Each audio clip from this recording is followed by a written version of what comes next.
also explain some other things, but let's go with orientation. Yeah, like I said, I started orientation the first Monday of May. There were 6 other people in orientation, something like that. With orientation, it actually went pretty well. There were like 3 or 4 tests that we had to do, like safety tests, other like tests specific to GP Transco, some of them specific to like laws, regulations, things like that. We did pre-trip, we did basically everything you would expect. The first day was mainly just presentations, just talking about the company, talking about operations, talking about everything like that. Did a test on operations that day. We did another test, I believe, as well. I think we did 2 tests that first day. No, we did 2 tests the second day. But anyway, yeah, it was pretty basic, also went over some like employee benefits, but apparently the benefits are changing away from Blue Cross Blue Shield. I guess they want to go to United, which, oh my lord, United, really? Of all places, United? I don't really understand why they want to do United. They are changing benefits, so that is one thing that's changing. There were some different changes as well, like these iPads here. They now have unlimited data. You no longer have to connect to the truck or anything. The truck's data is kind of garbage. You get your maps here, like your co-pilot, and within 2 days, the truck's data is already gone. It's depleted. So now they have unlimited. You don't connect to the truck or anything. You just literally use the T-Mobile data, and you have unlimited of it, so you no longer have to worry about that. It used to be where like people would use their phone for routing, and then they would have this tablet here, and the tablet would just be for like their logs and things like that. So they would have the tablet in vertical mode, and they would just have their logs there so that they could see their hours explicitly just right there, and they would have their phone for co-pilot. I don't really like that. I much prefer having co-pilot here and my logs on my phone, or I wish it would integrate with the GPS so that you could see your hours on the GPS. Co-pilot does not integrate with Samsara, at least here. I don't know anywhere else. I've never had Samsara integrate with anything before, honestly. Then again, that's just off of what I've heard, because this is my first time using Samsara for my logs. It's always been something else, like Geotab. It's always been Geotab or Platform Science. I also did Qualcomm, but that was garbage. That sucked. That was really bad. So yeah, anyway, it doesn't integrate, which kind of sucks, but I don't really care too much because I kind of just keep track of it in my head. But yeah, like I said, orientation was pretty basic. You had your exams, tests, whatever you wanted to call it. I believe you could have retaken them, but ultimately, if you missed more than one, like if you missed 2 or 3, you probably were going to get talked to with the orientation guy, because they're really just common sense. If you've been driving for even 5 days, you would know what the rules are of the questions that they asked. Like, it would literally be like questions like, how much drive time do you have in a day? How much on-duty time do you have in a day? How much weight can you have on your axles, your steers? How much on your drives? How much on your tandems?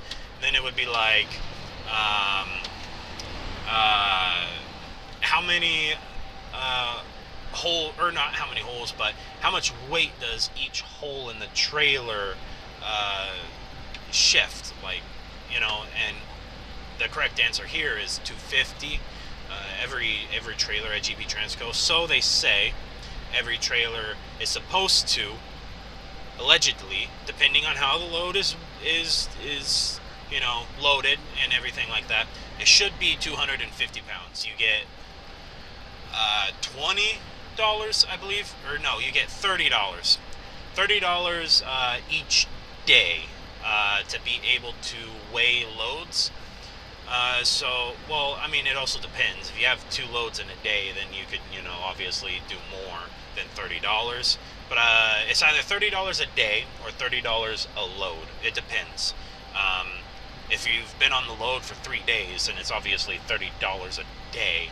But they don't want you spending $15 and then another $15 and then another $15. So if they see you weigh $15, like $14.75 is what it costs, and then they see you go down the road and fuel and then weigh again because you want to make sure you're still within weight because you fueled, they might charge you for that. So typically the rule of thumb is just $30 per load. That's what I do. And if I have to reweigh more than once, then I just go and get it reworked. Well, depending, there's sometimes where you get a load and you move your tandems, and then it's like you want it moved a little bit more. I just run it typically. Like if it's 100 pounds over, I just go. I just run it. It's whatever. They're gonna give you a certain amount of tolerance, as long as it's not over your 80,000. Now, if you're like 81,000, 83,000 pounds, they might do something about your gross weight like that. But yeah, they don't really do a whole lot about your drive, or they don't do a whole lot about that unless it's like significantly over. So yeah, I just typically run it because why not? Yeah, that's just how I run though. As long as it's not like 1,000 pounds or something. If it's like 50, 100 pounds, the hell with it. Especially if it's on the drives, because you just burn fuel. Every gallon is about 8 pounds. That's how I calculate it. 8 pounds per gallon. So, well, when I'm burning fuel, I calculate it at 7. So, let's say I'm like 500 pounds over on my drives. The next weigh station is so many miles away. I calculate it based on the amount of miles the weigh station is. So then I'm like, okay, if my average fuel economy right now is 8 miles per gallon, I will see how many gallons it takes to get to that weigh station, and then I'll subtract that many pounds per gallon from the amount of gallons it takes. So then I know roughly how much weight my drives will be when I get to that weigh station. Because obviously, you shouldn't know that typically.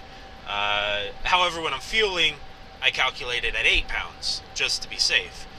They say fuel typically weighs between 7 and 8 pounds depending on the blend and so on and so forth.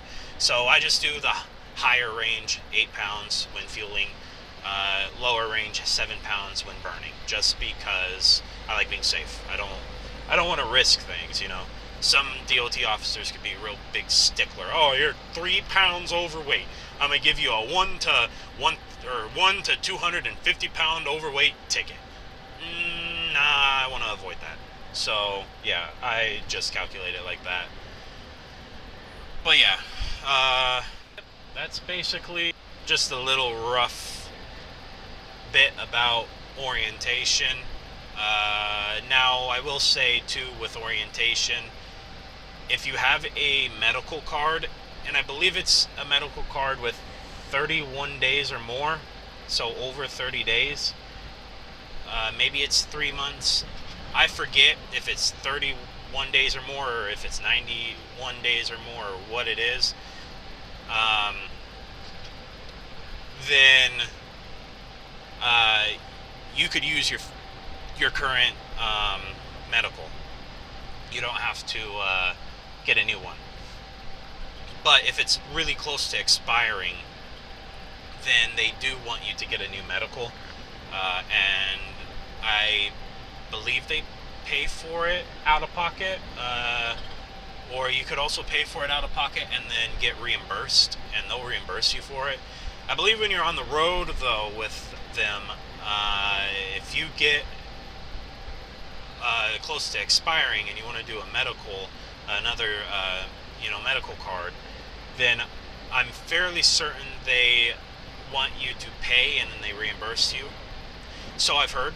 That's just what I've heard. I'm not sure if that's actually accurate. If they might still pay out of pocket for you, and you don't have to worry about anything. But then in a case like that, you have to be in their network, and who knows if you're at an area where they have an in-network doctor, and who knows if you could even get there in your truck. So yeah, typically what I would just do is I would just pay for it, get the receipt, and send it to them, and they'll reimburse you for it.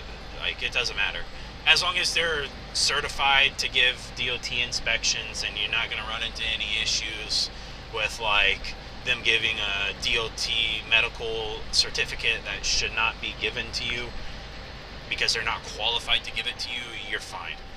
Typically, I just recommend going to a chiropractor, though.